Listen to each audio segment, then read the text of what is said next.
Assalamualaikum warahmatullahi wabarakatuh.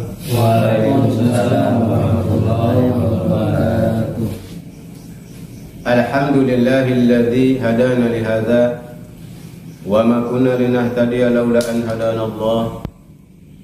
Allahumma salli wa sallim ala sayyidina wa habibina wa syafina wa maulana Muhammadin Sallallahu alaihi wasallam. wa ala alihi wa sahbihi ajma'in, amma ba'du. Qala rabbi ishrah li sadri wa yassir li amri wahlul 'uqdatam min lisani yafqahu qawli. Subhanaka la ilma lana illa ma 'allamtana innaka antal alimul hakim. Saudara-saudara yang dirahmati oleh Allah Subhanahu wa taala, bertemu lagi kita pada malam hari ini untuk melanjutkan kajian kitab Al-Hikam dari Syekh Ibnu Athaillah rahimahullah taala. Dan insyaallah dalam kesempatan malam ini kita akan membacakan tentang hikmah yang dinukilkan oleh Syekhuna di dalam kitabnya sebagai berikut. Bismillahirrahmanirrahim.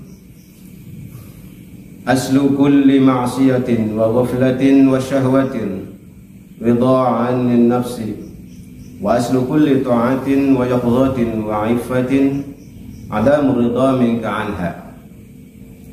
Aslu kulli ma'siyatin, asal mula semua kemaksiatan, wa ghaflatin, dan lalai kepada Allah Subhanahu wa taala, wa syahwatin, mengikuti syahwat, ridha 'anil nafsi, itu dikarenakan rela terhadap nafsu, ridha terhadap nafsu.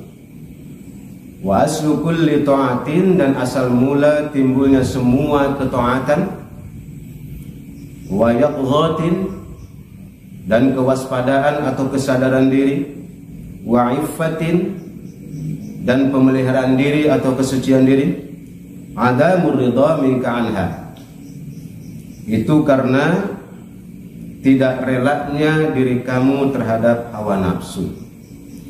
Saudara-saudara yang dirahmati oleh Allah Subhanahu wa taala, di dalam kesempatan ini kita akan coba untuk menelusuri hikmah yang dituliskan oleh Syekh Ibnu Athaillah tentang asal muasal maksiat dan juga asal muasal ketaatan yang dilakukan oleh manusia. Seperti mana kita ketahui di dalam kehidupan sehari-hari, mungkin kita menemukan sebuah peristiwa atau pertanyaan, kenapa manusia berbuat maksiat? Ya. Atau apa sih penyebabnya manusia ini melakukan maksiat? Walaupun mereka tahu isi Al-Quran, walaupun mereka pernah dengar tentang hadis-hadis Rasulullah SAW. Nah, ternyata baik kemaksiatan maupun ketaatan ini ada penyebab awalnya atau asalnya.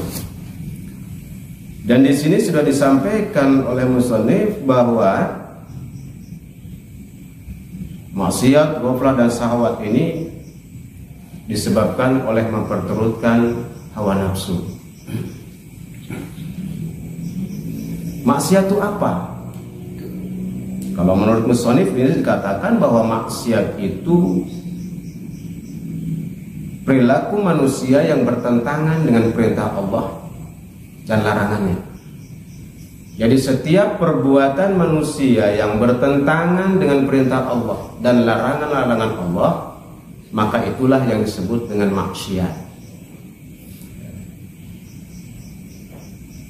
Ketika Allah memerintahkan untuk melaksanakan sholat dan orang ini tidak mau sholat, berarti dia bermaksiat kepada Allah.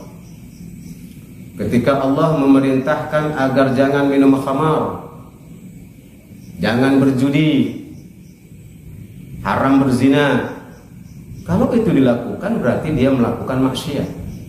Jadi setiap perbuatan lahiriah dan batiniah, maksiat ini ada maksiat lahir dan maksiat batin. Maksiat lahir berkaitan dengan perbuatan zahir, maksiat batin berkaitan dengan perbuatan qalbu, hati yang tersembunyi di dalam dada.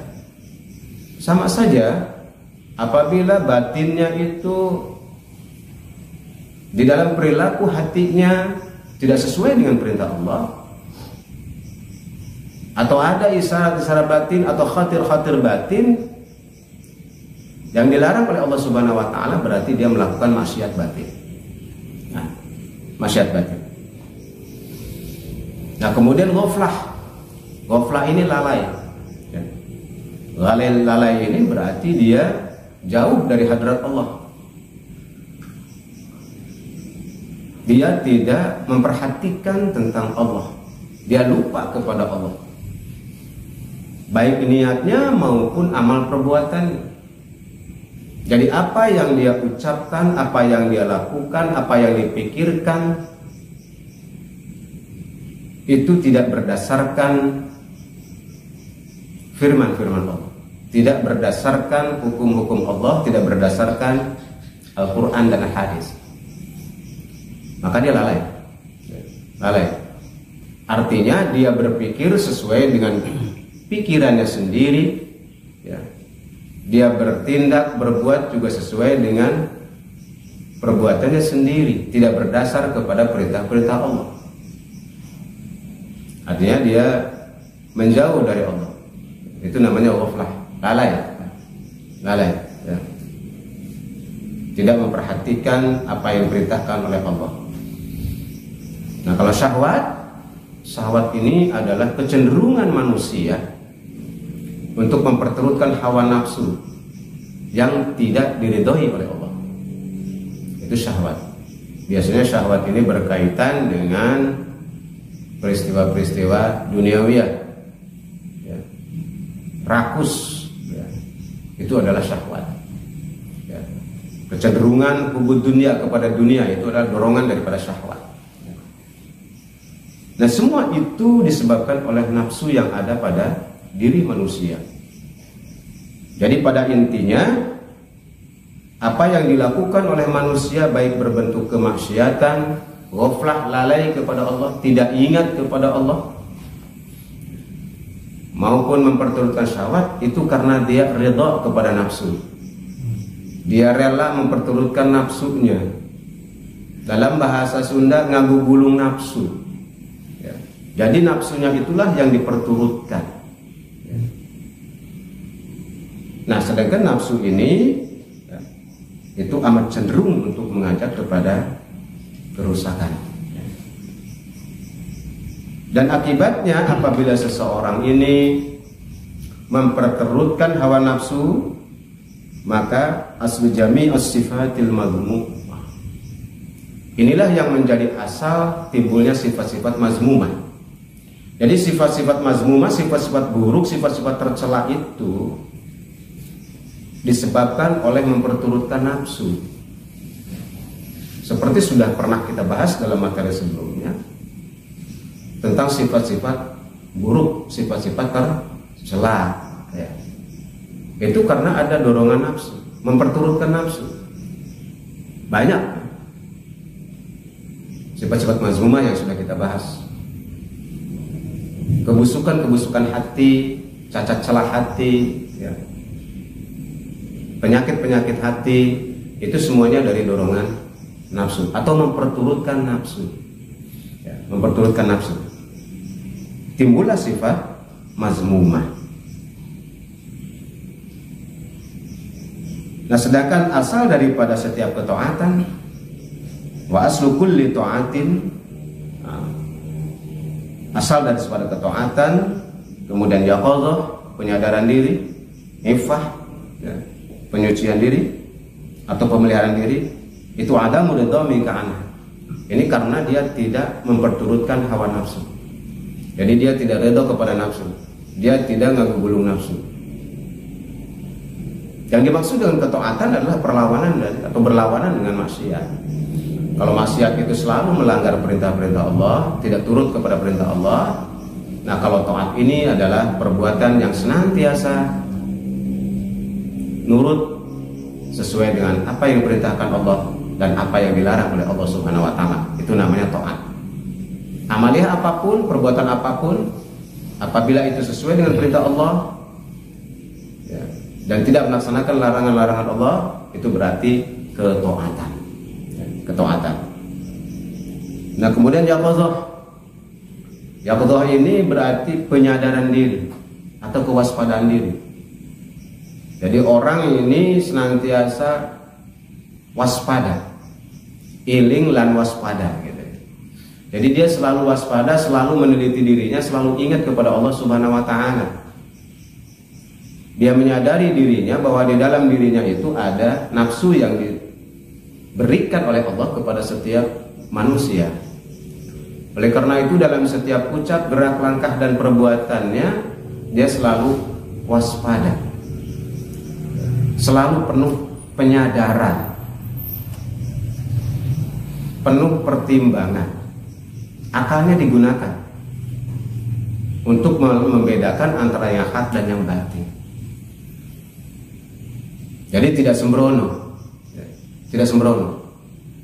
berhati-hati dalam setiap ucapan maupun perbuatannya. Apakah perbuatan saya ini sesuai dengan perintah Allah atau tidak? Apakah perbuatan saya ini melanggar perintah Allah atau tidak? Selalu begitu. Ini berarti dia yaqadzah ya.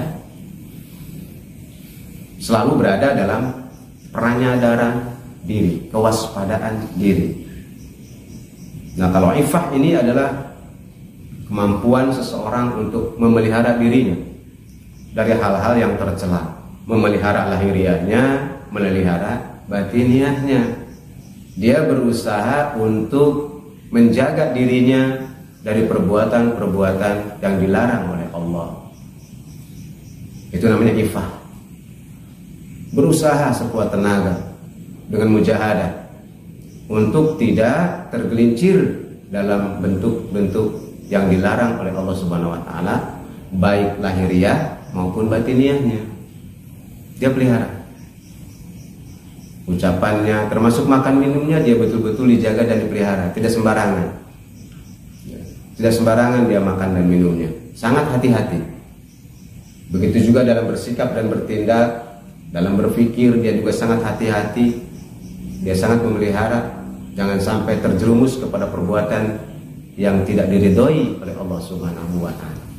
Ini namanya orang yang ifah, ya, memelihara diri. Nah, baik taat, yaqadzah maupun ifah ini bisa timbul apabila orang itu tidak memperturutkan nafsunya. Apabila orang itu senantiasa melawan nafsunya, ya, mencegah nafsunya untuk menguasai dirinya, tidak diperturutkan, maka akan timbul taat, yaqadzah dan ifah. Nah itu ya. Nah itu penyebab kenapa manusia melakukan maksiat, kenapa manusia melakukan ketaatan. Jadi pada intinya orang yang senantiasa memperturutkan hawa nafsu, maka dia akan jatuh kepada kemaksiatan, dia akan jatuh kepada kelalaian kepada Allah, ya, lupa kepada Allah yang menciptakan dirinya, yang memberi dia rizki, yang memberi dia kehidupan, bahkan yang akan mencabut ruhnya, lupa sama sekali kepada Allah. Itu ghaflah namanya, ya. Yang dia ingat adalah hanya kehidupan duniawi, sehingga dia kejar kehidupan duniawi dengan melupakan apa yang diperintahkan oleh Allah, apa yang dijanjikan oleh Allah, ya. Itu namanya memperturutkan nafsu. Bahayanya ketika dia melakukan itu, maka syahwatnya semakin besar, hasratnya kepada urusan-urusan duniawi menjadi besar, hasratnya kepada urusan-urusan yang melanggar perintah Allah menjadi sangat besar. Kalau sudah demikian, maka orang tersebut akan banyak melakukan pelanggaran dan kesalahan. Yang penting tujuannya tercapai, apapun akan dilakukan. Nah, ini sangat bahaya, ya. Sangat bahaya bagi orang-orang yang demikian, rentan untuk tersesat dan terjerumus dalam jurang kehinaan. Nah, apabila orang tersebut sudah bisa menentang hawa nafsunya, sudah bisa mengendalikan hawa nafsunya, maka akan timbul ketaatan, akan timbul sifat-sifat mahmudah di dalam diri itu, akan timbul sifat-sifat yang terpuji di dalam diri orang itu. Jadi sifat terpuji ini ditimbulkan dengan cara muzahadatun nafs. Harus muzahadah terhadap nafsu, harus memerangi nafsu, harus dengan riyadhah. Tanpa riyadhah dan mujahadah, maka sulit bagi kita untuk bisa mengalahkan nafsu yang ada pada diri kita. Hanya perlu diketahui oleh saudara-saudara sekalian, nafsu ini tidak bisa dihilangkan. Karena memang kita hidup di dunia ini, dihidupkan oleh Allah di dunia ini diiringi dengan nafsu. Apabila manusia tidak ada nafsu, maka dia tidak akan memiliki kehendak apa-apa. Artinya dia tidak akan hidup, ya. Karena untuk makan juga perlu nafsu makan, kan? Manusia kadang-kadang lelah pengen tidur, itu juga nafsu. Hanya kalau makan terus, tidur terus, ini kebablasan nafsunya. Ini yang disebut dengan memperturutkan nafsu. Makan terus nggak selesai-selesai, apa aja dimakan, ya. Yang diharamkan oleh Allah dimakan, yang dilarang oleh Allah dimakan. Ini rakus, memperturutkan nafsunya. Yang penting kenyang. Nah, itu kebablasan. Ini namanya memperturutkan nafsu. Begitu juga tidur. Kalau tidur nggak habis-habis seharian tidur terus, berarti memperturutkan nafsunya. Ya. Nah, ini luar biasa. Nafsu ini apabila tidak dikendalikan, tidak mujahadatun nafs, akan dikuasai oleh nafsu. Apabila manusia sudah dikuasai oleh nafsu, maka hidupnya akan tidak terkendali, seperti kuda yang keluar dari gedogan, keluarnya, atau kuda yang tidak ada kendalinya. Dia akan bergerak ke sana kemari dengan liar. Inilah bahayanya nafsu. Apabila tidak dikendalikan, maka nafsu akan menguasai manusia dengan cara yang liar. Efeknya, apapun dilakukan demi keinginannya. Nah, keinginan itu adalah syahwat. Apapun akan dilakukan. Nah, kemudian ada salah satu syair di sini, syair dari pengarang kitab ini mengatakan, wa ainur ridha an kulli aibin kalilah, bahwa setiap mata yang ridha, yang senang kepada yang dicintainya atau nafsu, maka keaibannya akan terlihat samar.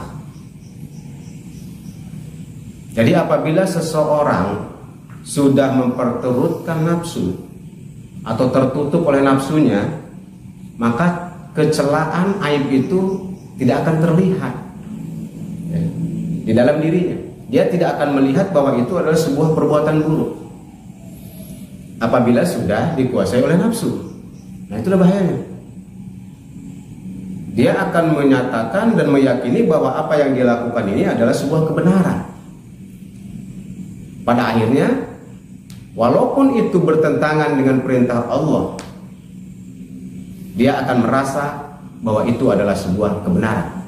Jadi apa yang dilakukan benar, merasa benar saja, tidak terlihat sebuah celah.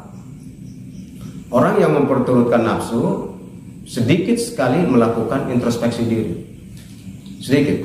Makanya dia tidak akan menemukan kecelaan pada dirinya, tidak terlihat kecelaan pada dirinya. Bahkan perbuatan-perbuatan yang tercela pun dia anggap baik. Dia merasa baik.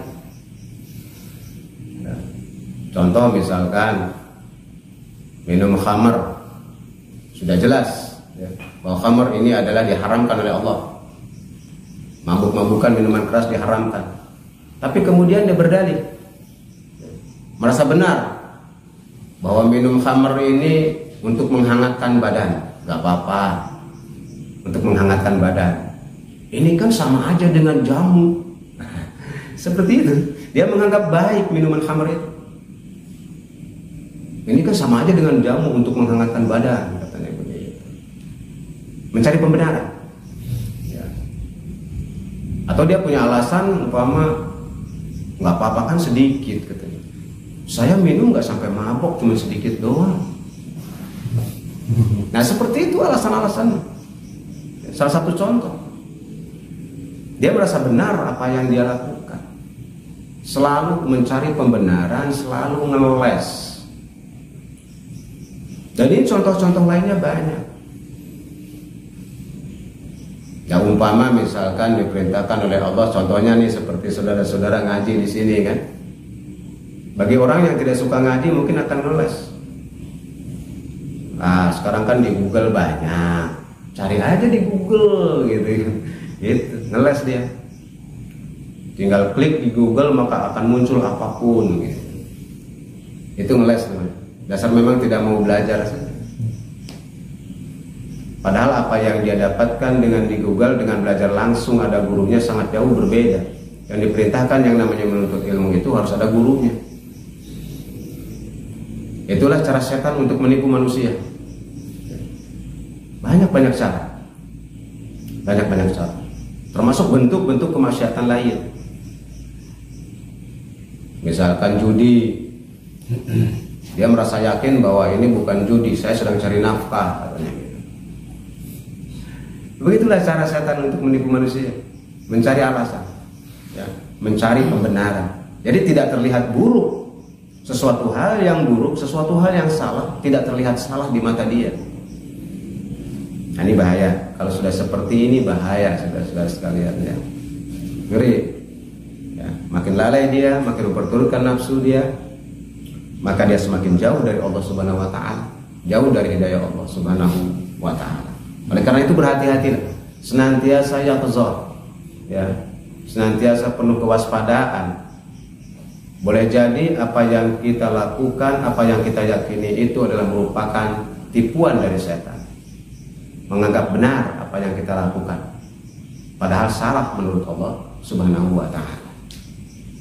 Oleh karena itu ketika kita berpikir, berbicara dan berbuat harus betul-betul bersanadkan ilmu. Sebab kalau tidak bersanadkan ilmu, yang main adalah nafsu yang dibisikkan oleh setan laknatullah. Nanti setan yang jadi gurunya. Yang namanya setan pasti menyesatkan manusia dengan lihainya, dengan tipu dayanya. Oleh karena itu berhati-hatilah, berhati-hatilah. Segala sesuatu ada tempatnya, segala sesuatu ada makolahnya, segala sesuatu ada perintahnya dari Allah Subhanahu wa taala. Ya.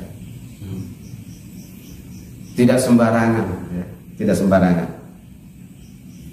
Nah kemudian kama ana ainu sukhti tubdil masawi. Nah begitu juga sama dengan mata orang yang benci. Mata orang yang benci ini, maka setiap kesalahan akan terlihat, setiap keburukan akan terlihat. Nah, itu bedanya di situ. Kalau orang yang senang tidak akan melihat keburukan dari sesuatu yang kita lakukan.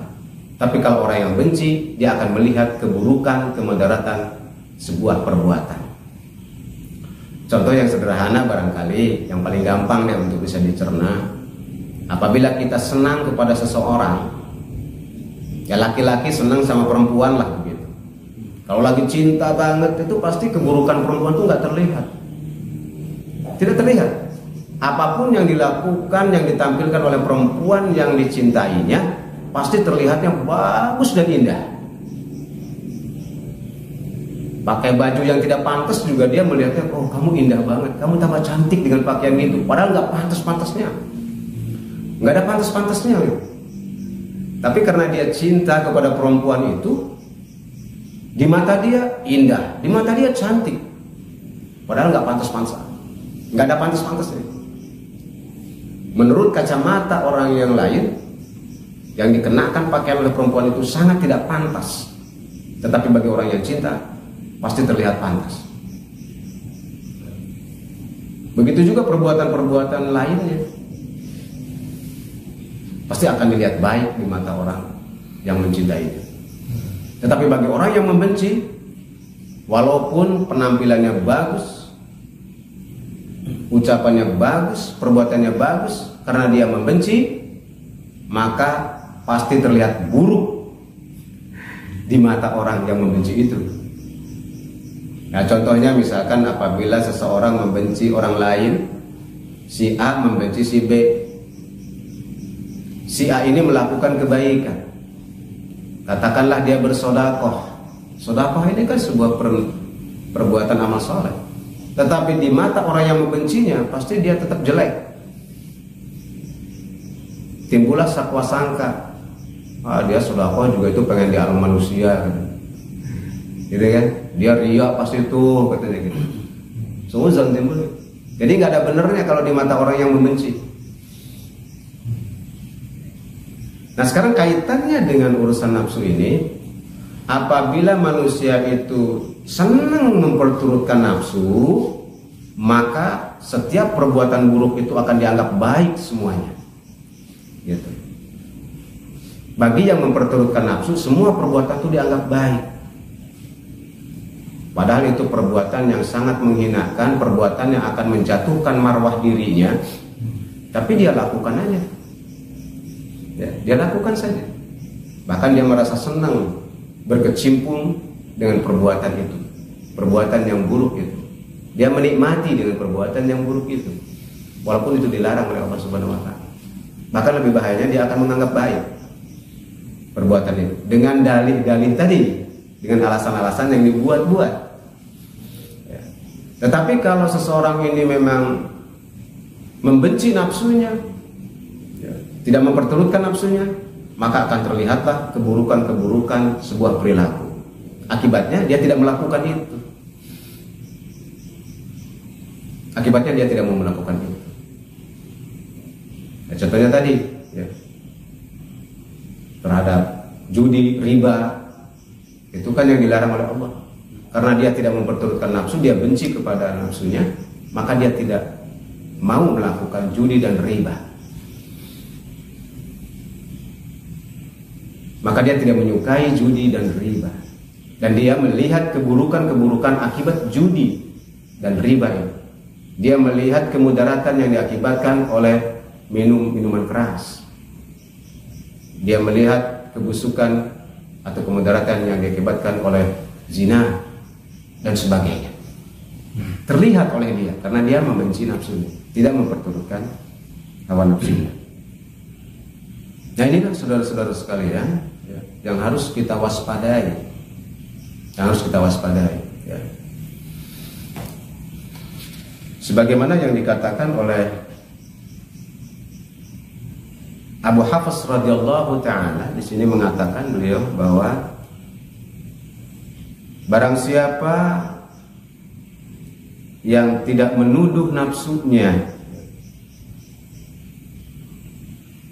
barang siapa yang tidak menuduh nafsunya dan kemudian dia memperturutkan nafsunya dalam setiap saat, dan dia tidak mencegah nafsunya, tidak mengajak nafsunya kepada kebaikan, maka sesungguhnya dia telah tertipu oleh nafsu itu. Jadi di sini Abu Hafs mengingatkan kepada kita agar berhati-hati terhadap nafsu. Berhati-hati terhadap nafsu, jangan sampai diperturutkan, karena boleh jadi nanti tertipu oleh nafsu itu sendiri, tertipu. Nah, kemudian barang siapa yang melihat kebaikan pada nafsu itu, maka sesungguhnya dia telah dibinasakan oleh nafsu. Jadi barang siapa dia melihat, ya, bahwa apa yang dilakukan ini padahal itu adalah perbuatan mungkar, dia mengatakan itu adalah perbuatan baik, berarti dia telah dibinasakan oleh nafsu, telah dikuasai oleh nafsu. Ya. Sebagai contoh misalkan, bentuk judi ini kan macam-macam. Apapun yang berbentuk taruhan itu judi. Kalau kemudian dia mengatakan ketika melakukan sebuah bentuk perjudian, dia mengatakan ini kan sekedar hiburan, nah sudah, hati-hati tuh. Berarti menganggap baik itu perbuatan itu. Berarti dia sudah dibinasakan oleh nafsunya. Kalau yang namanya pertaruhan judi itu nggak ada alasan. Nggak ada alasan untuk hiburan dan sebagainya, untuk mengisi waktu, untuk iseng-iseng, tidak ada. Istilah itu tidak ada. Itu adalah istilah yang dihembuskan oleh setan ya, untuk memperkuat nafsu manusia. Makanya jangan sekali-kali berdalih seperti itu. Ini kan hiburan aja, iseng-iseng. Judi dikatakan iseng-iseng. Judi mau sedikit banyak tetap judi. Minuman keras, khamar sedikit banyak tetap haram. Tidak ada istilah sedikit dan banyak. Hati-hati, makanya jangan sampai tertipu. Tadi Abu Hafiz mengatakan, kalau orang yang memperturutkan, itu tertipu dia. Tidak mengajak nafsunya kepada kebaikan, itu tertipu. Tetapi kalau orang yang menganggap baik perbuatan nafsu itu, maka itu lebih parah lagi. Berarti dia telah dibinasakan oleh nafsunya.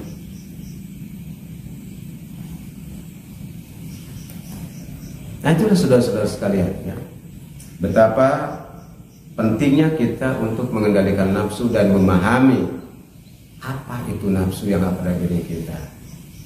Jadi nafsu itu sekali lagi tidak bisa dibuang, tidak bisa dimusnahkan, tetapi bisa dikendalikan oleh kita. Hanya bisa dikendalikan oleh kita. Oleh karena itu, kendalikanlah nafsu kita sesuai dengan apa yang diperintahkan oleh Allah Subhanahu wa Ta'ala, baik nafsu zahir maupun nafsu batiniah. Nafsu dari yang mempengaruhi perbuatan-perbuatan zahir kita maupun nafsu yang mempengaruhi kondisi qalbu dan batin kita. Dari jenis-jenis sifat mazmumah yang sudah kita bahas pada materi yang lalu dengan jenis-jenisnya. Sehingga apabila kita sudah bisa mengendalikan nafsu itu, maka akan timbullah sifat-sifat mahmudah di dalam diri kita, sifat-sifat yang terpuji di dalam diri kita. Dan ini saudara-saudara sekalian, untuk berikutnya, alangkah baiknya dalam kesempatan ini kita untuk mengenal sedikit tentang tingkatan nafsu. Menurut Imam Al-Ghazali, begitu juga menurut Syekh Muhammad Amin Al-Qudri, di dalam kitabnya menyampaikan bahwa manusia itu memiliki 7 tingkatan nafsu, mulai dari nafsu yang terendah sampai nafsu yang tertinggi. Ini alangkah baiknya kita pahami, sehingga kita berada di posisi nafsu yang mana yang menguasai diri kita. Nafsu yang terendah adalah disebut dengan nafsu amarah. Nafsu amarah. Nafsu amarah ini adalah nafsu yang selalu mengajak kepada keburukan. Ini adalah nafsu yang paling rendah. Bahkan cenderung nafsunya seperti nafsu hewan, nafsu binatang. Makanya dikatakan nafsu yang paling rendah. Sebagaimana difirmankan oleh Allah Subhanahu wa Ta'ala di dalam surat Yusuf, wa ma ubarri'u nafsi innan nafsa la'amaratun bisu illa ma rahimar rabbi.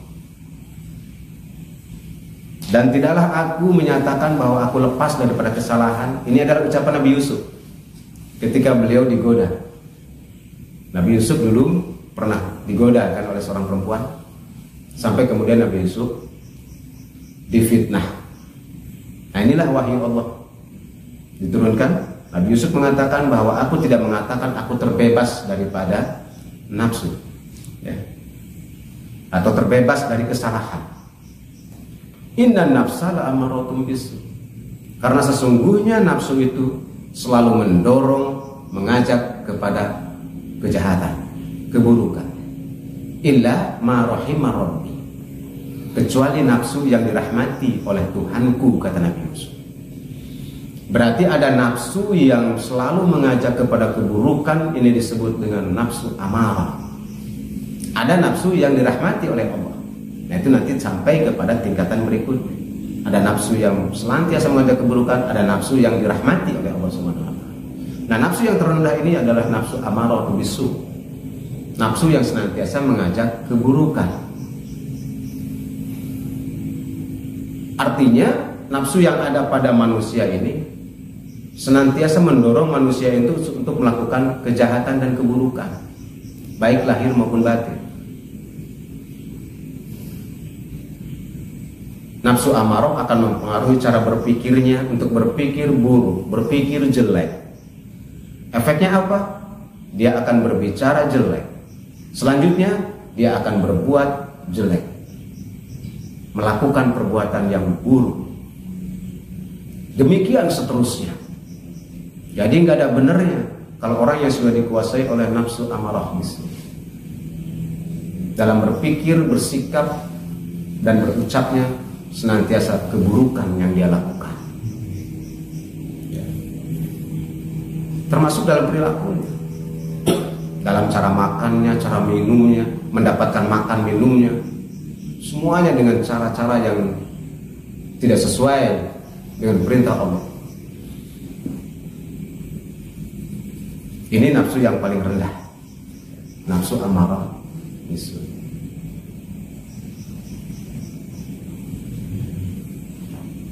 Nah, agar kita naik tingkat ke nafsu yang lebih baik, maka yang harus dilakukan adalah birriyadhah wal mujahadah, memerangi hawa nafsu. Seperti mana yang disabdakan oleh Rasulullah SAW ketika selesai perang Badar. Rasul pernah mengatakan, raja'na minal jihadil asghar ilal jihadil akbar. Kata Nabi setelah perang Badar itu merupakan perang yang sangat hebat, yang sangat dahsyat. Tetapi Rasul mengatakan itu adalah jihad yang kecil. Kita baru keluar dari jihad yang kecil menuju jihad yang besar. Nah ya Rasulullah, apakah dia itu? Jihad itu, yaitu adalah muzahadatun nafs, jihad melawan nafsu. Ini adalah merupakan jihad akbar. Sebab kalau peperangan itu hanya sewaktu-waktu, tetapi memerangi nafsu setiap saat, setiap detik kita harus waspada dan melakukan peperangan dengan nafsu itu. Karena khatir dari nafsu, khatir dari setan akan senantiasa membisikkan ke dalam kalbu kita untuk mengajak kepada keburukan, kepada keburukan. Seseorang yang dipengaruhi oleh amarah bisu, maka perilakunya tidak jauh dengan binatang. Tidak mengenal halal haram, tidak memakai akhlak, tidak pada budi pekertinya, ya. Bahkan kal'an'am seperti binatang, balhum adhar, bahkan lebih sesat daripada binatang. Itu efeknya nafsu amarah bisu ini, ya. Nah, kemudian apabila sudah berusaha melakukan riyadhah dan mujahadah, orang itu akan naik kepada nafsu yang kedua, naik tingkat. Nafsu yang kedua yaitu nafsu lawamah, ya. Nafsu lawamah ini adalah nafsu yang sering jiwa yang menyesali dirinya sendiri. Sudah timbul di situ rasa sesal. Kalau amarah bisu itu ketika melakukan kejahatan, keburukan, nggak ada menyesalnya. Bahkan dia menganggap benar aja kelakuan buruknya. Tapi kalau sudah naik kepada nafsu lawamah, setiap dia tergelincir kepada perbuatan salah, perbuatan dosa, timbul rasa sesal. Ya. Kata Allah dalam Al-Quran, wala uqsimu binafsil lawamah. Ini dalam surat Al-Qiyamah. Dan aku bersumpah demi jiwa yang menyesali dirinya. Berarti ada jiwa yang menyesali dirinya. Cirinya apa? Orang yang memiliki nafsu lawamah ini masih sangat labil, angot-angotan, kadang benar, kadang salah, gitu. Kadang mau, kadang enggak, kadang berbuat baik, di lain waktu dia berbuat jahat, berbuat jelek. Kadang insaf, tobat, ntar kumat lagi. Ini nafsu lawamah namanya. Kalau masih seperti itu berarti berada dalam posisi nafsu lawamah dalam diri kita. Angot-angotan, ya, angot-angotan. Kadang mau ibadah, kadang enggak. amat-amatan. Jadi nafsunya nafsu lawamah. Tapi ketika dia melakukan kejelekan, dia mulai astagfirullahaladzim, saya salah, nyesel lagi. Ntar ingat lagi dia, begitu ingat mau lagi dia ibadah, mau lagi dia berbuat baik. Tapi ketika timbul nafsunya, lupa lagi tuh, melakukan lagi. Begitu, bolak-balik masih labil. Oleh karena itu orang yang berada di tingkat nafsu lawamah ini harus bersungguh-sungguh untuk menjalankan ibadah dan amal soleh, beriadah, agar tidak mudah tergelincir lagi kepada perbuatan-perbuatan yang salah, perbuatan maksiat.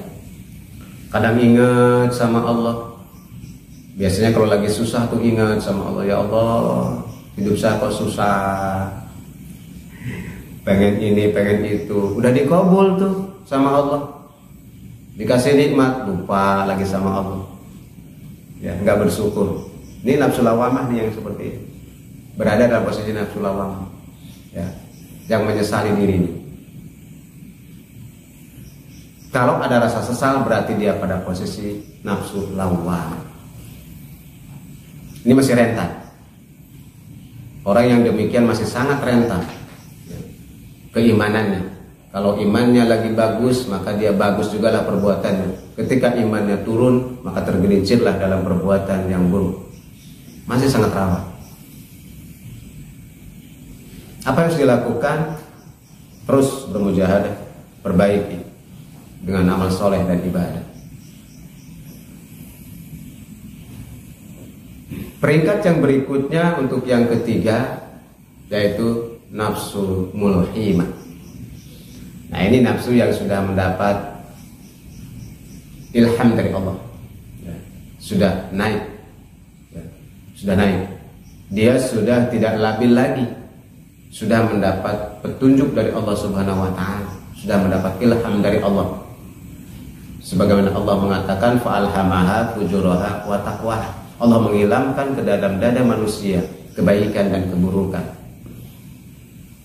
Nah, kalau yang sudah sampai taraf nafsu mulhimah ini, keinginan untuk berbuat salah, keinginan untuk berbuat buruk ada, masih muncul, masih muncul.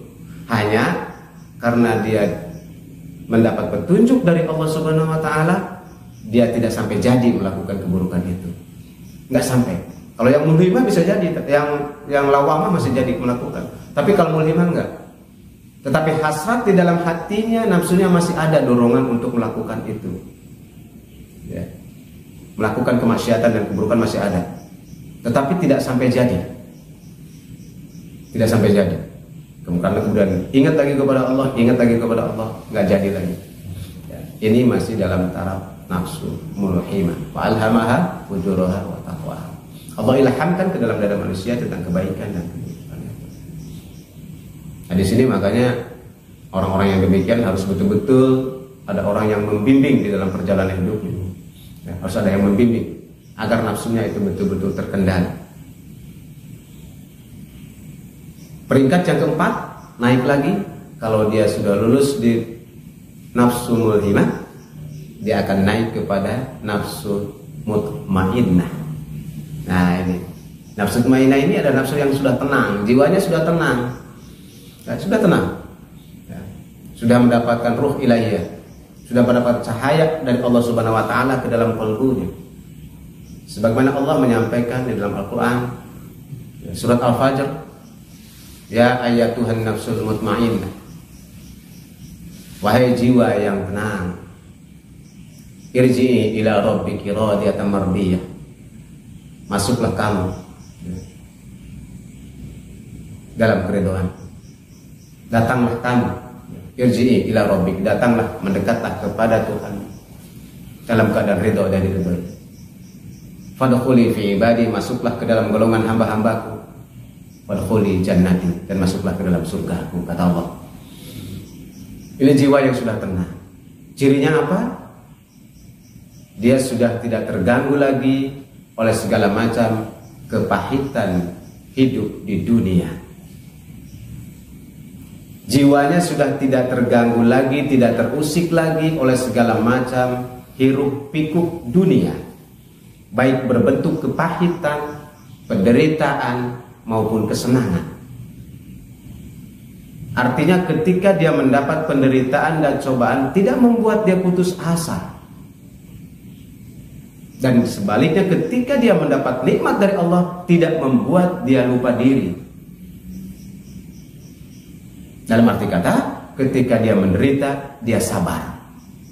Ketika dia mendapat nikmat dan kesenangan, dia syukur. Itulah jiwa mutmainah. Dia sudah tidak terpengaruh lagi. Sudah tidak terpengaruh oleh perilaku manusia, oleh keadaan, situasi, apapun. Pahit, getir, asam, manis, gurih sudah tidak mempengaruhi jiwanya. Dia sudah biasa saja. Dia sudah hudur dengan Allah. Dia sudah merasa nikmat dengan Allah Subhanahu wa Ta'ala. Ya. Sudah jiwanya sudah tenang, sudah damai, sudah tentram. Makanya dipanggil oleh Allah, ya ayyatuhan nafsul mutmainnah, wahai jiwa yang tenang. Dipanggil oleh Allah, ya. Dipanggil untuk mendekat kepadanya.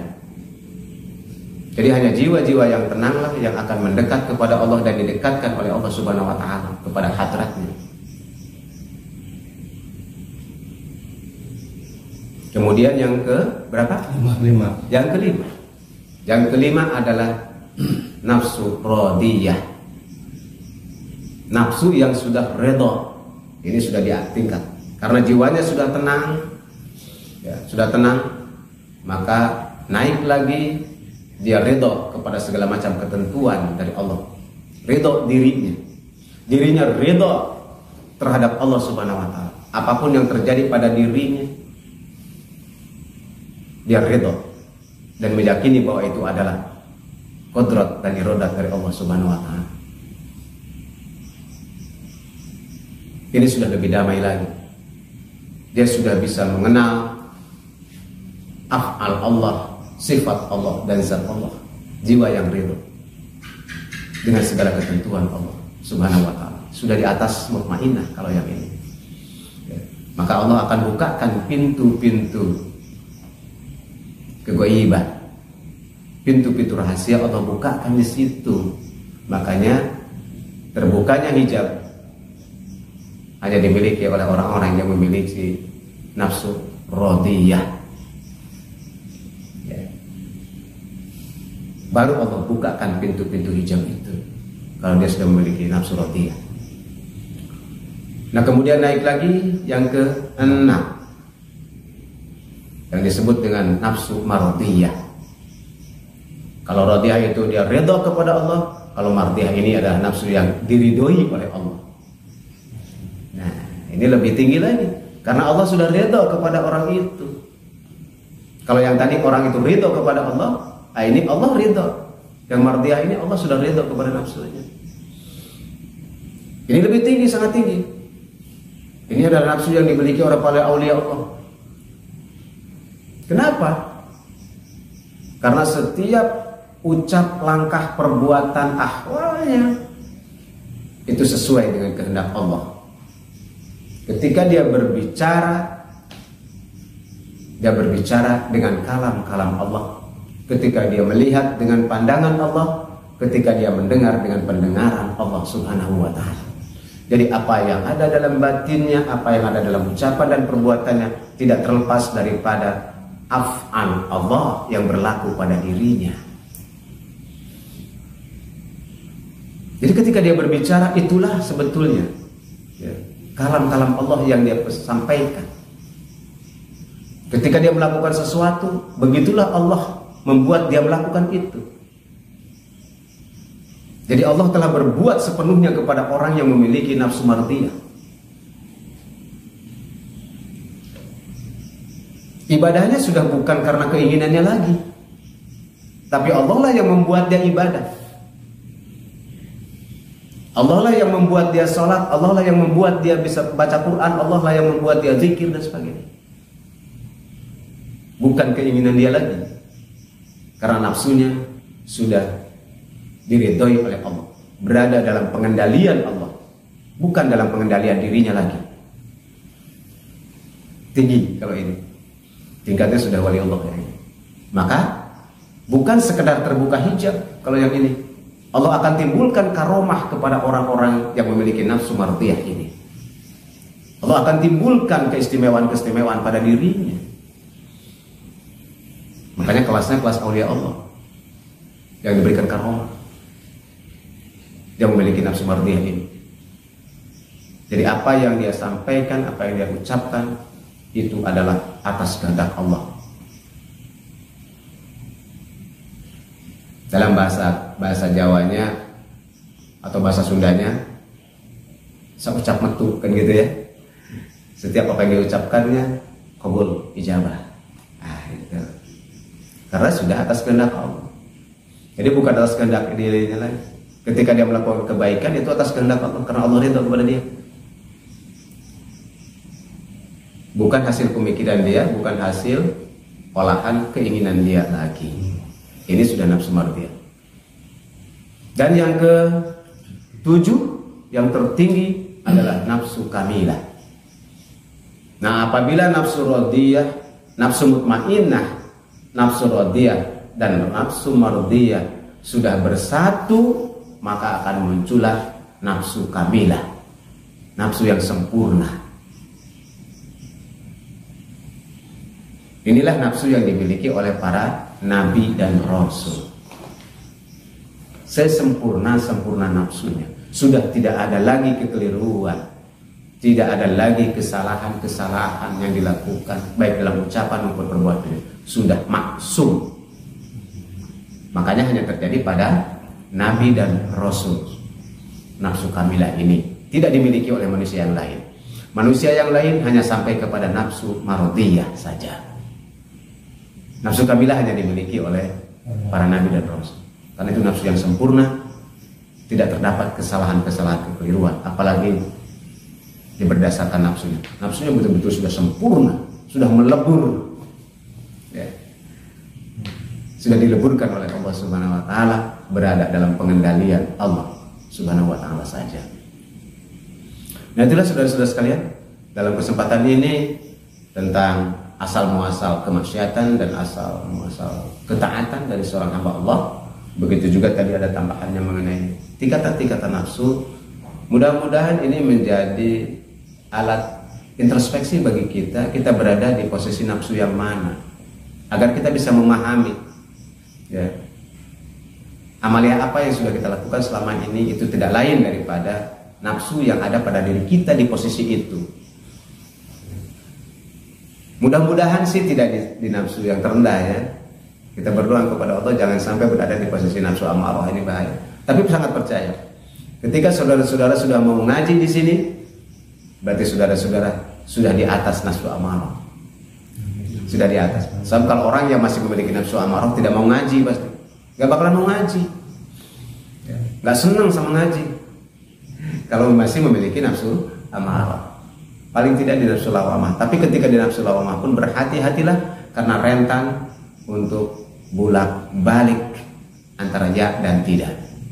Tingkatkan terus mujahadah terus, ya, mujahadah terus sampai kemudian naik kepada nafsu mulhimah. Paling tidak di nafsu mulhimah itu sudah mendekati selamat. Nafsu mulhimah paling tidak minimal nafsu mulhimah. Cirinya adalah, saya ulangi lagi untuk pertegas, masih ada keinginan untuk berbuat jelek tapi tidak sempat melakukan, itu mulhimah. Tapi kalau masih sempat melakukan, itu masih di lawamah. Minimal di tingkat mulhimah sudah di tangga keselamatan. Tinggal selangkah lagi sampai nafsul mutmainah. Di nafsul mutmainah itu sudah selamat di dunia wal akhirah. Karena Allah sudah panggil, ya tuh nafsul mutmainah, irji'i. Datanglah ke sini. Dipanggil oleh Allah. Jadi orang-orang yang nafsul mutmainah akan dipanggil oleh Allah dengan keridhaan Allah. Bahkan dipanggil untuk bergabung dengan hamba-hambanya yang soleh, dan dipanggil untuk masuk surga. Jadi orang yang memiliki nafsu mulhimah itulah orang-orang yang minimal sebagai ahli surga. Jadi ahli surga itu minimal nafsunya adalah mutmainnah. Minimal. Ahli surga itu minimal memiliki nafsu mutmainnah. Kalau masih di bawah itu akan mencicipi panasnya neraka. Naudzubillah. Mudah-mudahan kita dijauhkan dari itu ya. Dan kita dengan kajian ini juga sebagai jalan bagi kita untuk memperbaiki diri kita, untuk mengendalikan nafsu yang ada pada diri kita, dan sekaligus kita memohon kepada Allah agar senantiasa diperbaiki dan ditingkatkan oleh Allah Subhanahu wa taala nafsu kita menjadi paling rendah, nafsu mutmainnah. Amin. Amin. Terima kasih atas segala perhatiannya. Mohon maaf apabila ada kekurangan dan keliruan dalam pensyarahan hari ini, dan hanya kepada Allah lah kita mohon hidayah, taufik dan inayahnya. Hadanallahu wa iyyakum ajma'in. Wassalamualaikum warahmatullahi wabarakatuh. Waalaikumsalam warahmatullahi wabarakatuh.